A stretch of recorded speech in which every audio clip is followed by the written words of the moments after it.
It's week 23 in the Premier League, and this week's fixtures are a reverse of the opening days of the season. So let's get into this and talk you through them all. Welcome to the Footy Network. Afternoon, everybody. Hope you're doing well, and welcome to the Footy Network, where we're going to go through week 23 in the Premier League. And there's that marquee game between Man City and Chelsea. So get your score predictions in the comments down below. Please don't forget as well to hit that like button.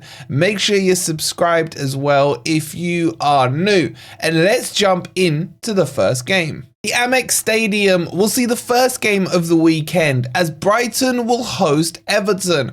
And both these teams are coming off back wins. In Brighton's case, it's back-to-back wins. They're now sitting 9th in the table after not having won for ages. They finally got 2 dubs in a row. And Everton, who are sitting 16th in the league, and beat Tottenham under new manager David Moyes 3-0 up at half-time. The fact Postecoglou's still in the job, well, that's a whole other story. But they've got to be feeling good, getting the old manager back, getting that feel-good factor again. Can they carry through a manager bounce into this game? Everton do still need to get some wins under their belt to create a buffer between them and the bottom 3 clubs. And this is a good opportunity to do so. But Brighton coming back into form just at the right time, maybe they can start to push back for some European spots as well. This is going to be a tight game. I think the manager bounce will come into effect, but not completely. So I'm going to go Brighton and Hove Albion 1. Everton 1. I see it being a tight game. Everton will go there quite defensive and Brighton will go for their high pressing style, but I don't think they'll have enough to get the 3 points. What do you guys think? Anfield will host the second game as league leaders Liverpool will take on relegation strugglers Ipswich. And Liverpool are just about getting the job done, aren't they? They were able very late on to get a couple of goals in injury time against Brentford, who held on for 90 minutes. I wasn't annoyed by that, not at all. But Ipswich, on the other hand, faced a Man City team who seemed to find a bit of form and absolutely gave them a football lesson, beating them by 6-0. But those aren't the games that will decide Ipswich's future, whether or not they can stay in the Premier League or not. And neither will this one. Ipswich, I'm sure, will be looking at this one as a damage limitation. They can't hold another 6 because goal difference may come into play towards the end of the season in that relegation battle. But Liverpool cannot be complacent. Ipswich have some good players in that team and a good work ethic under their manager. But I can't see anything past a home win here. I don't think it'll be as emphatic as what Man City did to Ipswich, but I'm going Liverpool 3, Ipswich 0. Ipswich fans, would you take a 3-0, or do you think you can get something out of this game? Let me know in the comments. St Mary's Stadium on the south coast will see Southampton hosting Newcastle. What a long journey that is for the Toon. Well, they're both coming off the back of defeats. Newcastle currently sitting 6th in the table despite their brilliant run. They went and held 4 at home to high-flying Bournemouth. Southampton, on the other hand, were 3-0 down against Forest and were able to claw their way back into the game in the second half, scoring a couple of decent goals. But they just didn't have quite enough to get anything out of the game and are still sitting bottom of the league on only a handful of points. Guys, do you think Southampton will break Derby's record this season? Look, I've got to say, I watched the Forest-Southampton game, obviously, and I see signs of life in Southampton. I don't think they are as bad as their points tally makes out, and I think they will surprise a few in the second half of the season. I'm not saying they survive, but their style of football is pretty good, and they have some cracking players in there. Newcastle, on the other hand, seemed to struggle against some of these lower league oppositions. They did it a lot in the first half of the season, and then Eddie Howe sorted it out. Can they bounce back? This may be my heart overruling my head, but I'm going to go Southampton 1, Newcastle 1. Somewhere down this road, Southampton will surprise a team, and I think it might be this weekend. What do you guys think? Molineux will see the next game as Wolverhampton Wanderers will host Arsenal, who are sitting second in the league, and Wolves themselves just above the relegation zone in 17th place. They had a manager bounce a few weeks ago, but it has been back-to-back L's for them. They lost to Chelsea after coming back from a goal behind to level just before the break.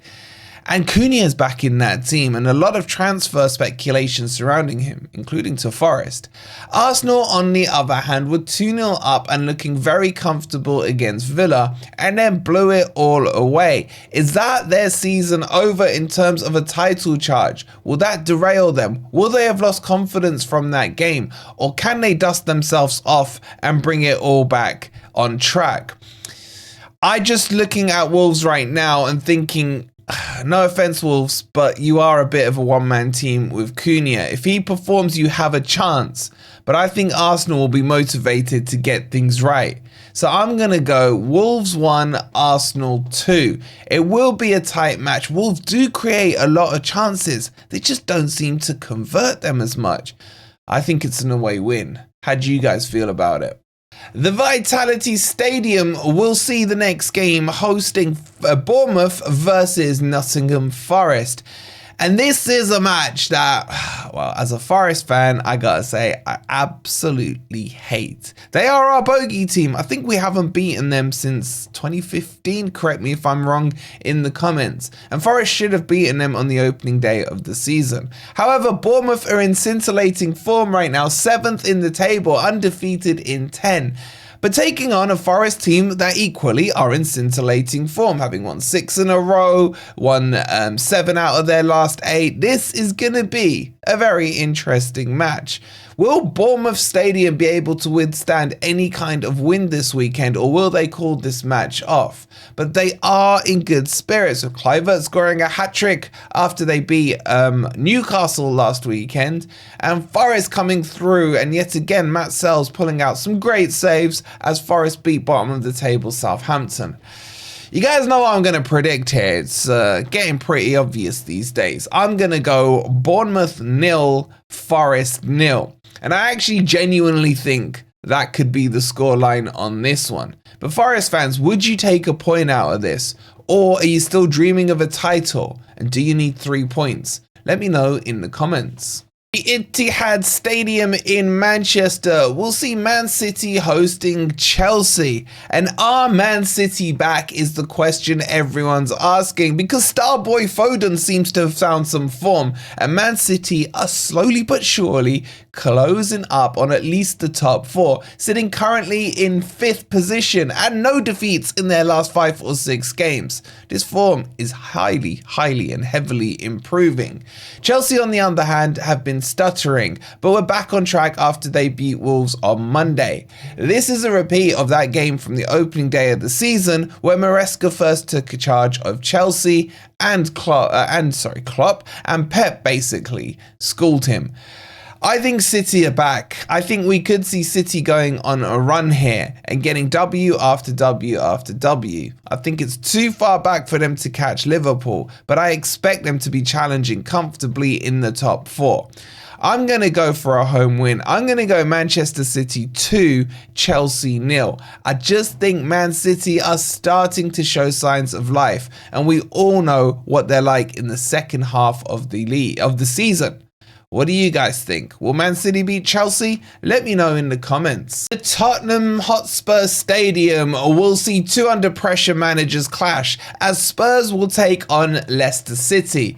Spurs, man, what are you doing? 3-0 down against Everton. How is Ange Postecoglou still in a job there? They're sitting 15th in the table, no win in their last 5. I think they've had 9 wins in 9 months, yet he's still surviving. If you're a Spurs fan, do you still want Ange at the club? Are you Ange in or out?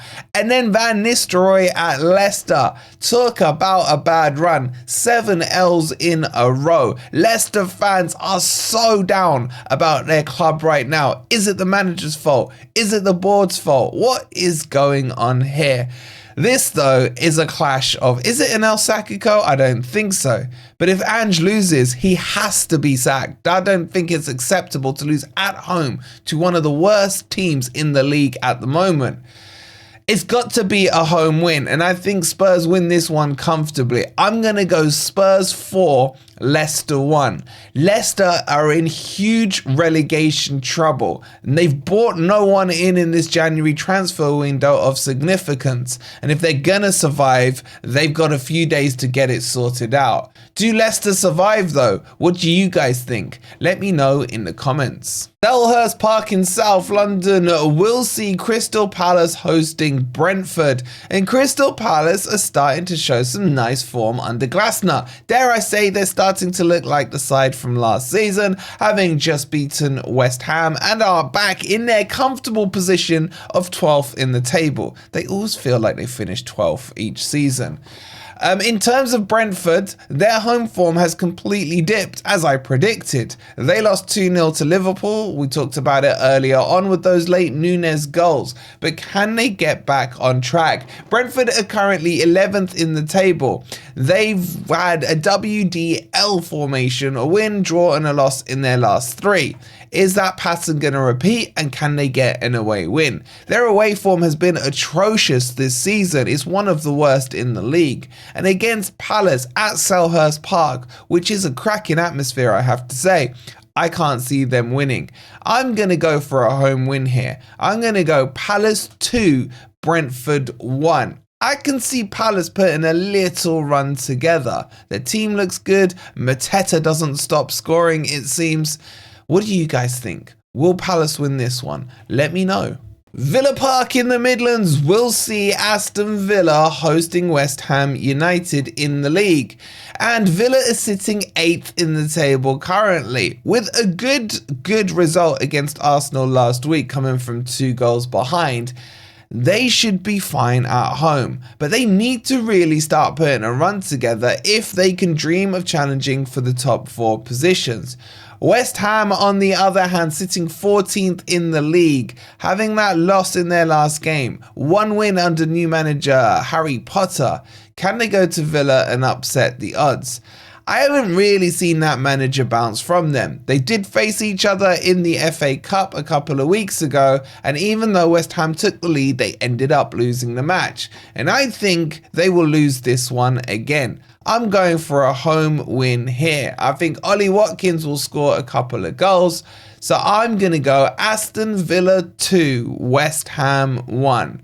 West Ham, I think, just end up being on the beach, mid-table, nothing exciting happening there. And Harry Potter will look to build in the summer. But what do you guys think on this game? Can Villa reach the top 4, or do you think they're a bit too far behind? Craven Cottage will see the last game of this week's Premier League fixtures as Fulham host Manchester United. And Fulham, well, can you judge them on their last win? They beat Leicester, who doesn't? Versus Manchester United, who are just shocking right now. Getting tongued by Brighton, who didn't even have to get out of second gear at Old Trafford. They may actually prefer playing away from home at the moment. Amorim under no pressure, even though I think he hasn't had a great start to his career at United, will face, in my opinion, one of the best managers in the league in Silva. Fulham's form, though, it has not been consistent, hence why they're sitting 10th in the table. Can they push on for Europe, or will we see them fade away in the second half of the season like they have done in the past couple since they've been promoted? I think they win this though. Despite their inconsistency, I think Man U are playing atrocious football right now. Reports of Amorim losing his head, smashing up TVs after their loss to Brighton doesn't show a cohesive dressing room. So I'm going Fulham 2, Manchester United 0. Let's see if Amorim smashes any more TVs at an away ground if they do end up losing this game. But what do you guys think? And that brings you your 10 fixtures for this weekend. Do you agree with any of my predictions or not? Let me know in the comments and get your predictions in, especially for the team you support. Please don't forget, if you haven't already, make sure you've hit that like button. Subscribe to the Footy Network if you are new here. Good luck to your teams this weekend, and we'll see you on the next video. Enjoy the rest of your week.